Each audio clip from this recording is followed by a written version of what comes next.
गोविंद सिंह जी और एक भालू की कहानी सुनाने जा रहे हैं।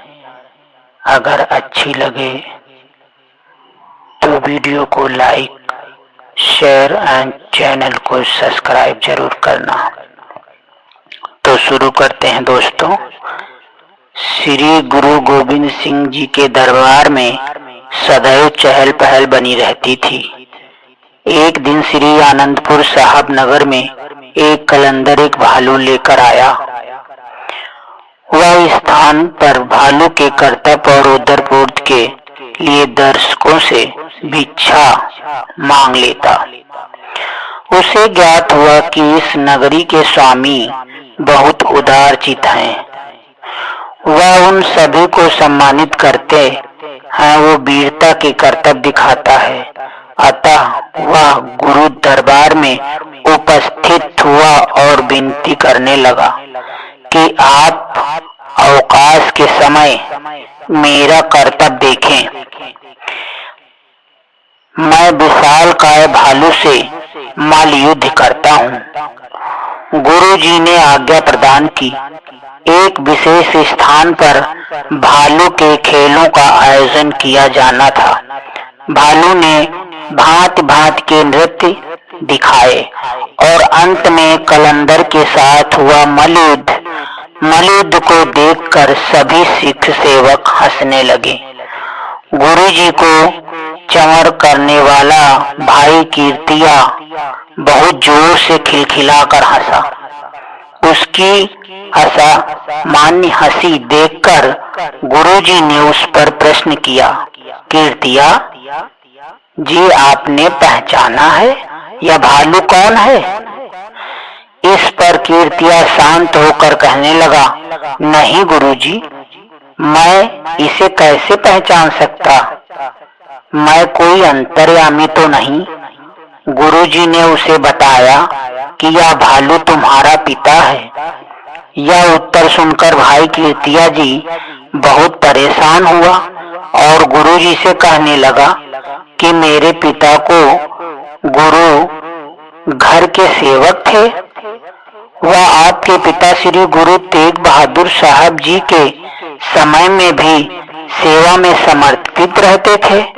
जैसा कि आप भी जानते हैं, हमारे पूर्वज कई पीढ़ियों से सिखी जीवन जी रहे हैं। यदि पूर्ण समर्पित सेवकों को मरणोपरांत भालू की योनि ही मिलती है तो फिर गुरु घर की सेवा करने का क्या लाभ?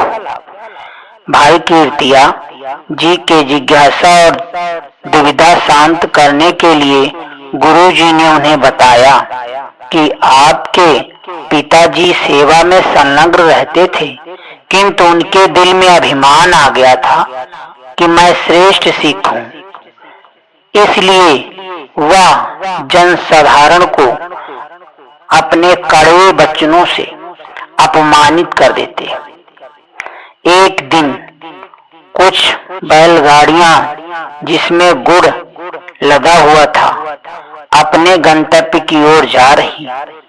इनके चालकों को जब मालूम हुआ कि जहां श्री गुरु तेग बहादुर साहब जी प्रचार दौरे पर आए हुए हैं, तो वह तुरंत अपनी बैलगाड़ियां चलती हुई छोड़कर दर्शनों के लिए आए।